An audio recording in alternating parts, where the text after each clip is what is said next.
Hi everyone, welcome to study spring. और ये CAPF SC assistant commandant के लिए जो एसए का सेशन है उसमें आज हम लोग एक इम्पोर्टेंट अपना एसए का टॉपिक किसानों की आय दुगनी कब तक संभव, बहुत इंपॉर्टेंट एसए का टॉपिक है। इसको आज हम लोग कवर करने वाले हैं। बट बिफोर टू बिगिन, अगर आपने चैनल को सब्सक्राइब नहीं किया है तो चैनल को सब्सक्राइब कीजिए और आप हमारे टेलीग्राम चैनल स्टडी स्प्रिंग पे जुड़ करके सारे पीडीएफ और क्विजेस का मजा ले सकते हैं।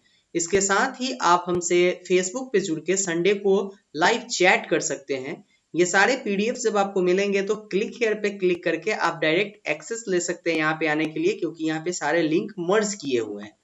तो चलते हैं अपने टॉपिक के तरफ।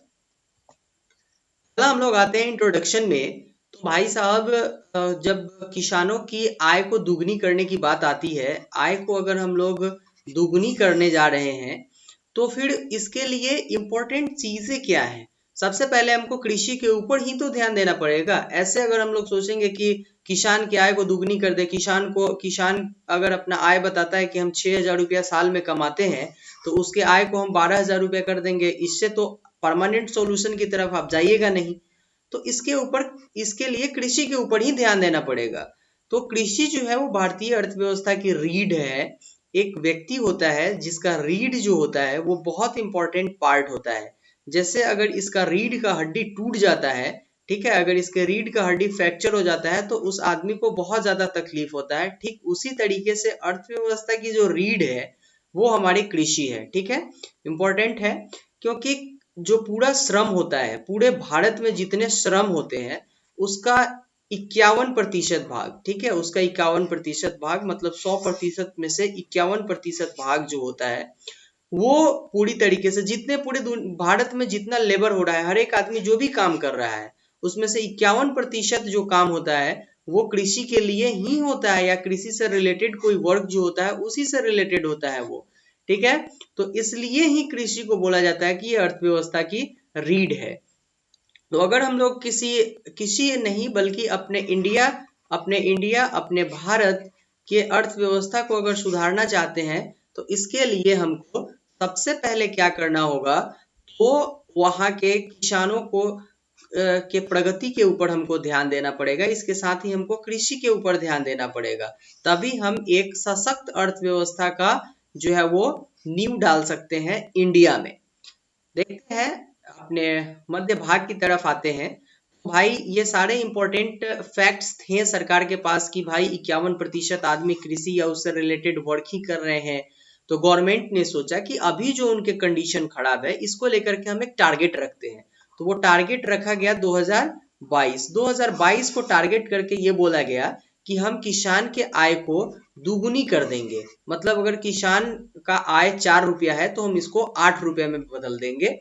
इसके लिए गवर्नमेंट ने वर्क करना स्टार्ट किया। तो इसके रीजन क्या थे?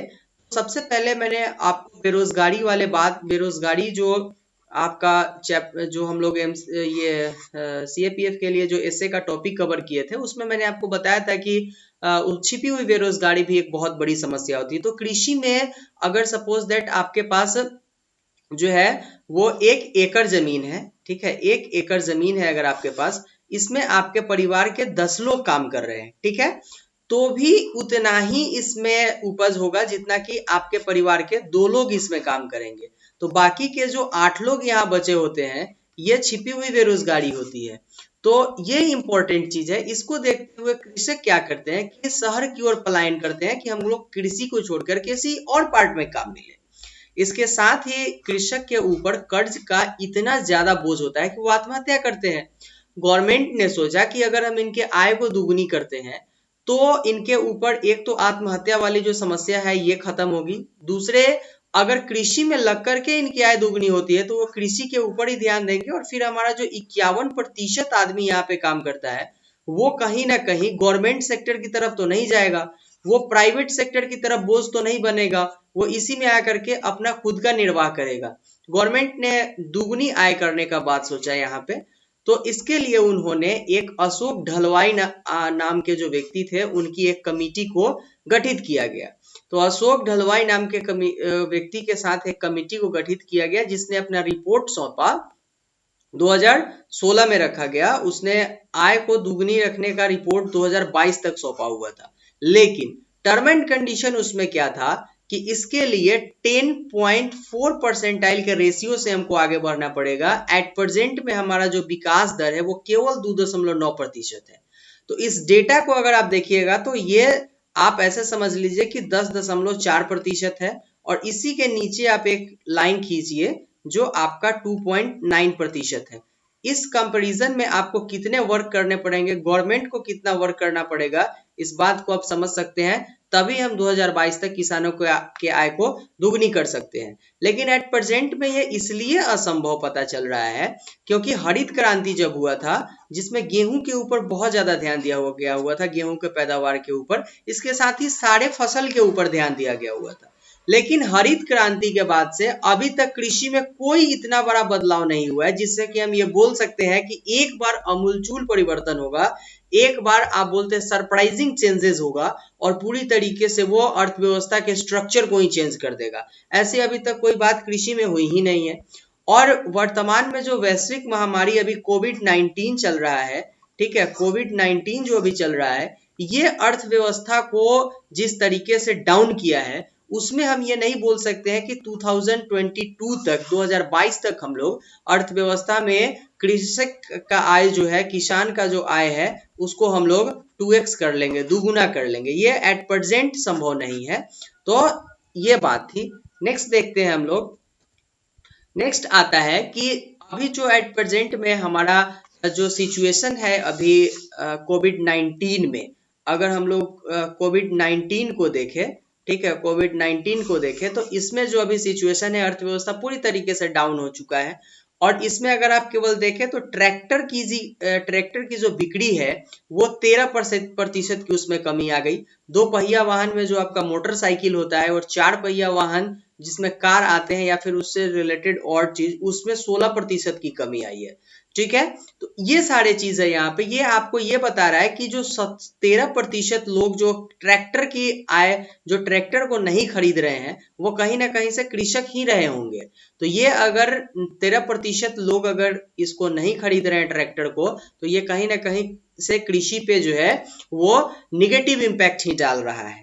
ठीक है, इसके साथ ही कृषकों के साथ एक बहुत बड़ी समस्या क्या है कि अगर कृषक अपने सपोज दैट स्ट्रॉबेरी अगर उगाता है कोई कृषक, ये भी कृषि में ही आता है स्ट्रॉबेरी, और इसको अगर वो सोचेगा कि हम डायरेक्ट बंदरगाह पे ले जाके बेच ले, तो इसके साथ कुछ टर्म एंड कंडीशन होते हैं जिसके कारण वो डायरेक्ट नहीं बेच सकता है। तो ये सारे जो रूल्स हैं इसको चेंज करना पड़ेगा, जिसको हम लोग एपीएमसी बोलते हैं। ये सारे रूल्स जो हैं ये डिफिकल्ट सिचुएशन पैदा करते हैं किसानों के लिए। तो गवर्नमेंट ने इसके ऊपर ध्यान देना स्टार्ट किया है।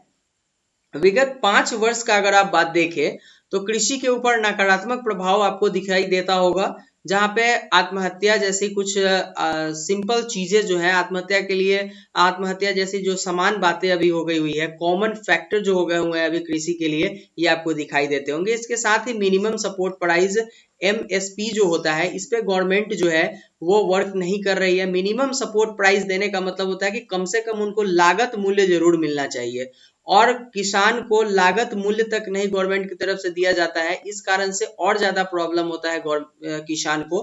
वो जो है एमएसपी दे करके, मिनिमम सपोर्ट प्राइस दे करके, सरकार जो है वो एफसीआई में माल खरीदती है या फिर गोदाम में माल खरीदती है, या और चीज भी होते हैं मिनिमम सपोर्ट प्राइस दे करके, कि कृषक को कम से कम उतना पैसा जरूर दिया जाए जितना कि उनको जो है कृषि करने में खर्च आया हो, लेकिन वो भी गवर्नमेंट नहीं प्रोवाइड कर पाती है। तो ये भी एक बहुत गलत बात है कृषकों के लिए, क्योंकि कृषक अगर 100 क्विंटल, अगर 1000 क्विंटल अगर प्याज का उत्पादन करता है और प्याज का कीमत 5 रुपए केजी हो जाता है, या नासिक में प्याज 1 रुपए केजी बिकता है, तो आप खुद सोच सकते हैं कि 1 केजी प्याज को उगाने में कृषक का खर्च कितना आ रहा होगा। ये एमएसपी का प्रॉब्लम है, मिनिमम सपोर्ट प्राइस गवर्नमेंट की तरफ से नहीं दिए जाने के कारण ये प्रॉब्लम्स आते हैं।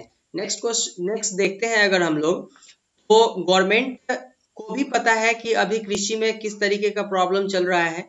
तो गवर्नमेंट ने प्रेजेंट सिचुएशन को देख करके, प्रेजेंट सिनेरियो में उन्होंने ये किया कि अलग अलग परियोजनाओं को लगाया उन्होंने, जैसे कि कुसुम योजना। इस कुसुम योजना का फुल फॉर्म जो होता है वो किसान ऊर्जा सुरक्षा एवं उत्थान महाअभियान होता है, जिसमें किसान के लिए ऊर्जा ऊर्जा मतलब बिजली प्रोवाइड किया जाएगा उसको, सुरक्षा उसके लिए बीमा का इंतजाम किया जाएगा, उत्थान उसको आप बोल सकते हैं ऐसे कि इकोनॉमिकली उसको सपोर्ट किया जाएगा। ये सारे चीज कुसुम जो है योजना इसके थ्रू किया जा रहा है। इसके साथ ही किसान सम्मान योजना जो है, जिसमें किसानों को 6,000 रुपए वाली जो राशि दी जा रही है अभी, वो इम्पोर्टेंट है। इसके साथ ही सौर वृक्ष सपोज दैट ये एक आप समझिए कि पेड़ है और यहाँ पे सोलर पैनल लगे होते हैं। सोलर पैनल जो लगे होते हैं, ये जो है वो क्या करता है कि ऊर्जा का उत्पादन करता है, और ये ऊर्जा आप बोल सकते हैं कि ये उनको सिंचाई में और फिर अलग अलग चीजों में किसानों को हेल्प करेगी। इसके ऊपर गवर्नमेंट वर्क कर रही है। अगर ये सारे चीजों को लगा दिया जाए तो कहीं ना कहीं से हम अपने आय को दुगनी कर सकते हैं। इसके साथ ही गवर्नमेंट सहकारी बैंक, वाणिज्य बैंक के में जो है ये एक स्ट्रिक्ट आप बोल सकते हैं कि नोटिफिकेशन दिया गया हुआ है वहां पर कि आप किसान क्रेडिट कार्ड किसान को अवेलेबल करवाइए। इसके साथ ही आप उनको सस्ते ऋण दीजिए कि वो कृषि कर सके, इसके साथ ही कमा करके वो पैसे जो है वो चुकाए और उनके ऊपर लोन अलग से नहीं रहे, क्योंकि साहूकारों की जो लोन होती है वो बहुत ज्यादा मात्रा में होती है। वहां पे जो उनको परसेंटेज देना होता है वो 13%, 45 ये 13%, 14% ऐसे करके उनको ऋण देना पड़ता है, जो उनके ऊपर एक्स्ट्रा बोझ बन करके आता है। तो गवर्नमेंट ने बैंक को ये स्ट्रिक्ट ये नोटिफिकेशन भेजा कि आप किसानों को क्रेडिट कार्ड के साथ साथ सस्ते ऋण भी अवेलेबल करवाइए। तो अगर इसके ऊपर हम लोग इसके कंक्लूजन के ऊपर जाएं तो अभी किसान की स्थिति पहले जो थी उससे बहुत अच्छी है, इसमें कोई शक नहीं है। लेकिन एट प्रेजेंट में जिस रेशियो से इनका विकास दर बढ़ रहा है जो 2.9 है, इससे हम ये नहीं बोल सकते कि 2022 तक हम इनके आय को 2x दोगुनी कर देंगे। ठीक है, ये पॉसिबल नहीं है। तो अगर हम लोग अशोक दलवाई समिति के बात को मानते हैं तो उसके अगर सारे टर्म एंड कंडीशन को अप्लाई किया जाएगा, उन्होंने जैसे सोलर पैनल लगाने का, सोलर वृक्ष लगाने का उपाय बताया था, ये सारे चीज, तो हम इसको धीरे धीरे प्राप्त कर सकते हैं। क्योंकि वैश्विक महामारी जो अभी कोविड-19 आई है वो अर्थव्यवस्था की रीढ़ की हड्डी को और तोड़ा है यहाँ पे। ठीक है, तो इसके साथ तभी हम अशोक दलवाई कमेटी के रिपोर्ट को धीरे धीरे लागू करके ही हम इसको प्राप्त कर सकते हैं। ठीक है, लेकिन एट प्रेजेंट में जो कंडीशन है जिसमें हम लोग ये नहीं बोल सकते हैं कि 2022 तक हम लोग किसान के आय को दुगनी कर सकते हैं, ये एट प्रेजेंट में संभव नहीं है। तो ये था आज के वीडियो के लिए, जिसमें हम लोग किसान की आय दुगनी कब तक संभव इसको कवर किया है। इससे रिलेटेड जो आपके एसेज आएंगे, थोड़े से चेंज करके इसमें एसेज आ सकते हैं, जिसको आप अब खुद लिख सकते हैं क्योंकि बेसिक नॉलेज आपके पास इसके हो चुके हैं। लेकिन फ्रेंड्स, अगर अभी तक आपने चैनल को सब्सक्राइब नहीं किया है, आप चैनल को सब्सक्राइब कीजिए और वीडियोज को जितना हो सके शेयर कीजिए, क्योंकि अभी इस चैनल को आपकी सपोर्ट की जरूरत है। मिलते हैं नेक्स्ट वीडियो में। Thank you and good bye.